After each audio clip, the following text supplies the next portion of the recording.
안녕하세요. 관절 지킴이 정형외과 전문의 조남수 원장입니다. 어깨 힘줄이 해지거나 찢어지는 회전근개 파열을 알아볼 텐데요. 이 질환은 어르신들이 많이 앓고 계신 무릎의 퇴행성 관절염처럼 무릎 연골이 닳듯이 어깨 관절에서 가장 대표적으로 나타나는 퇴행성 질환 중에 하나입니다.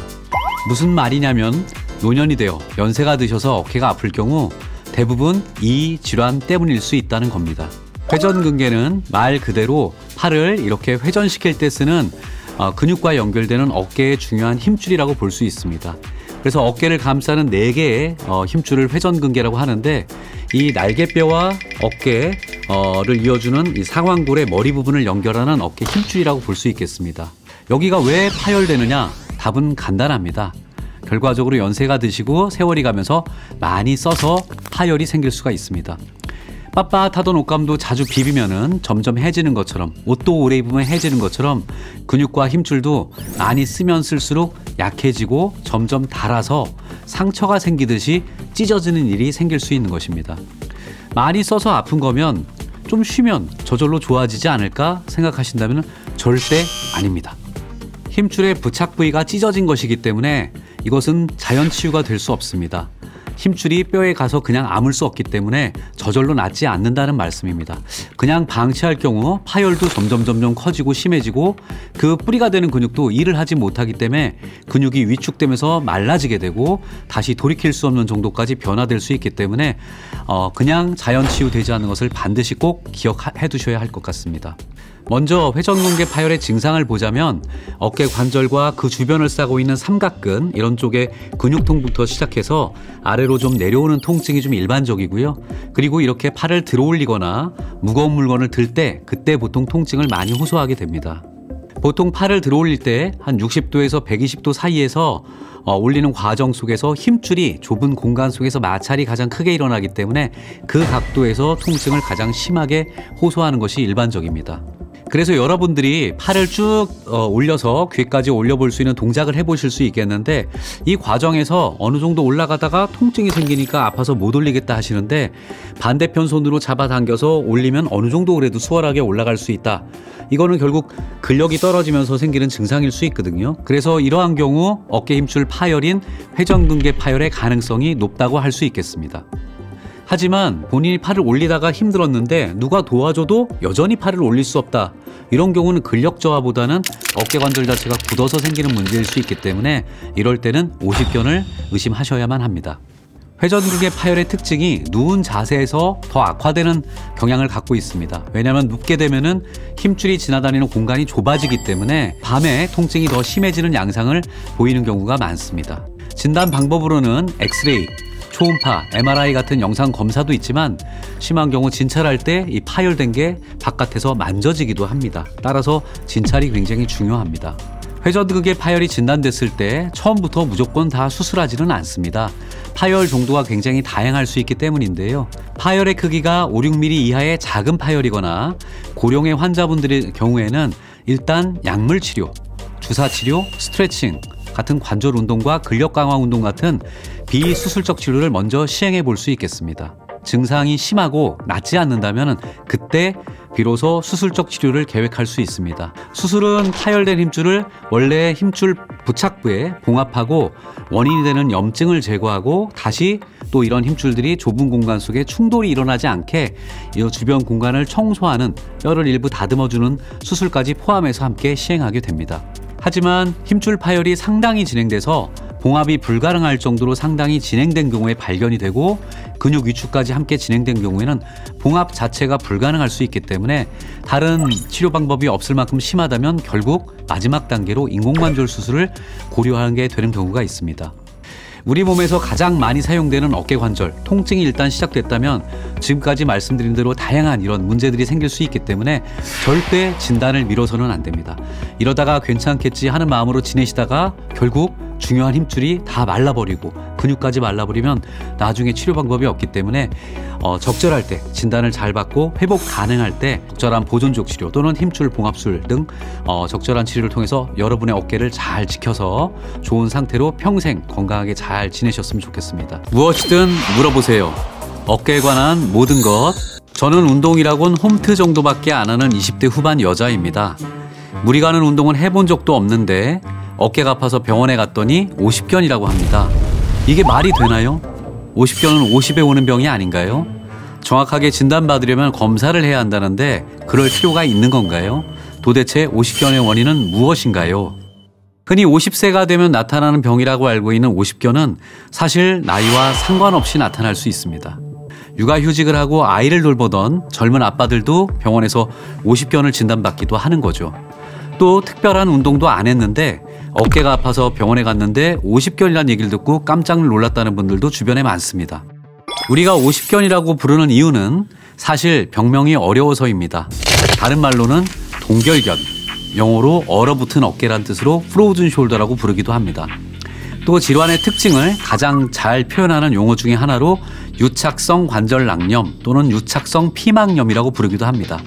관절 주머니가 유착이 돼서 염증이 동반된 상태라는 거죠. 그래서 움직이려 해도 누가 붙잡기라도 하듯이 움직일 수 없는 상태, 어깨가 굳어져서 생기는 건데 거기에 잘못 움직이라고 하면은 가지러지게 아픈 통증이 관절 속에 있는 염증 때문에 다 함께 발생될 수가 있습니다. 심한 경우 세수도 못하겠다, 머리도 빗을 수가 없다, 손이 안 올라간다, 이렇게들 고통을 잘 호소하시는데요. 밤이 되면 더 아픈 증상이 있어서 불면증을 유발하기도 합니다. 한마디로 일상생활을 하는데 어려움이 참 많습니다.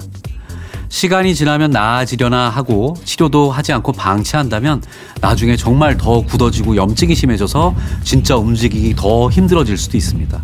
검사 방법은 먼저 어깨 움직임을 잘 살펴보는 신체 검사를 통해서 하게 되는데요. 신체 검사상 어깨의 운동 범위를 파악하게 돼서 위로, 옆으로, 또 뒤로 여러 방향의 어깨를 회전하면서 어깨 운동 범위를 검사하게 됩니다. 괜찮은 반대쪽과 비교해서 함께 보는 게 가장 중요하고요. 정상 어깨 관절의 경우에야 유연성이 좋기 때문에 손등을 벽에 충분히 닿게 할 수 있는데 만약에 오십견 양상의 어깨가 굳어졌을 경우에는 외회전 동작이 잘 되지 않기 때문에 손등을 편안하게 벽에 닿는 조차 힘들어 할 수가 있겠습니다. 결국 진찰의 가장 중요한 부분은 얼마나 움직임이 가능한지 이 관절 운동 범위를 확인하는 것이 가장 중요하겠습니다. 신기한 건 엑스레이와 같은 방사선 검사를 했을 때도 오십견은 특별한 이상을 보이지 않을 때가 더 많습니다. 다른 질환과 구별하기 위해서 더 정밀한 검사를 하기도 하지만 오십견에 대한 진단은 어깨에 많은 경험을 갖고 있는 의사의 충분한 경험이 축적이 되어야 더 빠르게 정확하게 진단할 수 있습니다. 치료는 통증을 없애고 움직일 수 있는 가동 범위를 더 넓혀주는 치료가 될 수 있겠는데요.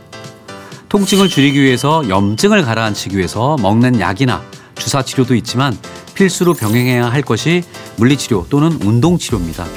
일단 염증을 가라앉힐 수 있는 다양한 방법들을 통해서 통증을 가라앉히고 어느 정도 통증이 호전되면은 원래의 가동 범위를 만들기 위한 대표적인 운동으로 스트레칭 운동이 있겠습니다. 쉽게 맨손 체조를 한다고 생각하시면 되겠는데요. 팔을 앞으로 들어 올리거나 옆으로 들어 올려서 쭉 뻗어서 팔이 굽어지지 않도록 끝까지 뻗어주는 운동이 가장 좋습니다. 굳어진 관절을 풀어주고 주변에 경직된 근육을 풀어주는 과정이기 때문에 조금 통증이 있더라도 약간은 참고 꾸준히 하여야 효과를 보실 수 있습니다. 스트레칭이야말로 오십견을 물리치는 최고의 치료법이란 걸 꼭 기억해 두셨다가 내 병을 이겨내겠다는 인내와 의지로 꾸준히 노력하시면 좋겠습니다. 무엇이든 물어보세요. 어깨에 관한 모든 것, 어깨 힘줄에 돌이 생기는 증상, 석회성 건염에 대해 소개해 드리도록 하겠습니다. 가끔 결석 환자분들한테 맥주 많이 마셔라, 그럼 돌이 빠진다, 이런 얘기 하시는 분들이 좀 있는데요. 이때 말하는 돌이란 게 바로 석회질입니다. 어깨에도 석회질이 쌓일 수 있는데 석회질이 몸에 쌓여 돌이 되는 이유는 바로 혈액 안에 있는 칼슘 때문입니다. 몸에 칼슘이 쌓여서 돌처럼 단단해지는 현상을 석회화라고 하는데 혈액에 닿는 부위라면 어디든지 생길 수가 있습니다. 그 중에서도 어깨 힘줄에 생기는 것을 석회성 건염이라고 부릅니다. 어깨 힘줄에 석회질이 쌓여서 돌이 발견되는 석회성 건염은 30대 이상에서 주로 나타나고 50대의 빈도가 가장 높습니다. 하지만 나이와 직접적인 연관성이 있는 것은 아니어서 20대, 30대에서도 충분하게 발생될 수 있는 질환입니다. 그런데 왜 석회질이 어깨에 쌓일까 궁금해하시는 분들이 많은데 자세한 원인은 사실은 알 수 없지만 대체로 몸이 연세가 들면서 퇴행성 변화가 나타날 수도 있고 이에 따라서 힘줄도 변성이 오면서 석회가 침착된다는 의견이 가장 많고요. 하지만 젊은 사람의 경우에도 과한 운동이나 여러 가지 이런 힘줄을 쓰는 환경에 따라서 석회성 건염이 발생될 수 있다고 기억하시면 되겠습니다. 또 당뇨병이나 갑상선 질환 같은 전신질환이 있을 때도 영향을 받을 수가 있습니다. 하지만 돌이 쌓였다고 해서 다 아픈 것은 아니기 때문에 증상이 나타나기 전까지 정확히 알 수는 없습니다. 이 질환의 특징은 어떠한 전조 증상도 없다는 게 특징입니다. 즉 천천히 슬금슬금 아파오는 게 아니라 어느 날 갑자기 급성 염증이 생겼을 때 급작스러운 통증으로 나타나는 경우가 많습니다. 게다가 낮에는 아무 일 없이 잘 지냈는데 밤에 주무시다가 갑자기 너무너무 아파져서 갑자기 응급실에 가실 정도로 통증이 심해지는 경우가 있어서 다른 질환이랑 헷갈릴 때도 많습니다. 석회성 건염은 증상에 따른 체크리스트를 보자면 다음과 같습니다. 밤이 되면 극심한 통증으로 잠을 잘 수가 없다. 어깨 앞쪽부터 팔 아래 목까지 통증이 심하다. 또 팔에 쑤시거나 찌르는 듯한 통증이 느껴진다. 움직임과 상관없이 기본적으로 심한 통증이 있다. 또 통증이 서서히 심해진 것이 아니라 갑자기 아파서 쩔쩔맬 정도가 된다. 또 심각해지면 팔을 전혀 움직일 수 없을 만큼 심한 통증을 느끼는 경우들이 많이 있습니다. 밤에 어깨가 아파서 갑자기 응급실에 오실 정도다 하면은 사진을 찍어보면 석회가 발견될 가능성이 상당히 많습니다. 그래서 이런 경우 집중팔구제 석회성 건염 때문이 아닐까 의심을 해볼 수가 있겠고요. 이런 경우 통증은 말할 필요 없이 굉장히 극심하게 오시는 경우가 많습니다. 그럼 과연 석회성 건염 어떻게 치료하는 게 좋을까요? 석회성 건염은 얼마나 어떻게 진행됐는지 또 얼마나 큰지 증상에 따라 치료법이 좀 달라질 수 있습니다. 처음 석회질이 쌓이는 형성기와 잠깐 멈춰있는 휴식기 그리고 나중에 다시 몸으로 흡수되는 흡수기로 나눠서 볼 수 있는데요. 흡수기는 석회가 녹아 치약처럼 말랑말랑한 상태가 됐을 때를 말하는 것으로 통증이 가장 심할 때입니다. 대표적인 치료는 일단 통증을 줄이고 염증을 줄이기 위해서 진통소염제를 사용하고 심한 경우에는 직접 힘줄 부위에 주사를 하는 주사 치료를 시행하는데 보통 항염제, 소염제인 스테로이드 주사를 처방하게 됩니다. 그 이외에도 어깨 주변을 마사지를 받는다거나 운동치료, 물리치료를 함께 시행하면서 어깨의 가동 범위를 늘리기 위한 보존적 치료도 함께 시행할 수 있습니다. 또 계속 반복적인 통증을 야기할 경우 근본적인 석회를 제거하기 위해서 외부에서 체외 충격파를 가함으로써 직접적으로 기계적으로 석회를 깨트리는 치료를 하기도 하고요. 이와 함께 충격파를 통해서 그 힘줄의 혈류를 증가시킴으로써 이 돌이 빨리 흡수될 수 있도록 도와주기도 합니다. 또 초음파 영상을 보면서 석회가 있는 부위에 주사 바늘을 삽입해서 직접 석회를 깨거나 아니면 짜내기도 합니다. 그런데 이렇게 보존적 치료를 3에서 6개월간 시행해도 증상이 반복되고 통증이 반복되고 불편이 계속된다면 결과적으로 직접적인 해결을 위해서 관절경 수술을 고려할 수 있습니다. 관절경으로 병변을 관찰하면서 염증을 제거하는 감압술을 시행하고 석회 제거술을 시행할 수 있습니다. 석회를 제거하는 과정에 석회가 힘줄 속에 있기 때문에 힘줄이 함께 닫히게 되는 경우 이런 것들을 함께 봉합하는 수술까지 진행하기도 합니다. 개인에 따라 증상도 통증도 치료 방법도 굉장히 다양하기 때문에 중요한 것은 전문의와 상의하여 정확한 진단하에 상태에 따른 치료 계획을 세우는 거 중요하다는 거 잊지 마시기 바랍니다. 그리고 석회성 건염을 예방하고 싶으시다면 평소 생활 습관을 바꾸는 게 중요합니다. 힘줄로 가는 혈액순환을 위해서 틈틈이 스트레칭을 좀 많이 하시고 어깨를 너무 과하게 사용하는 것이 좋지 않기 때문에 잘 조절해서 관리하시는 게 중요하겠습니다. 또 누구나 잘 알다시피 술과 담배는 몸 안의 염증을 악화시킬 수 있기 때문에 금연하고 절주하는 습관도 필요합니다. 지금까지 관절지킴이 조남수였습니다. 감사합니다.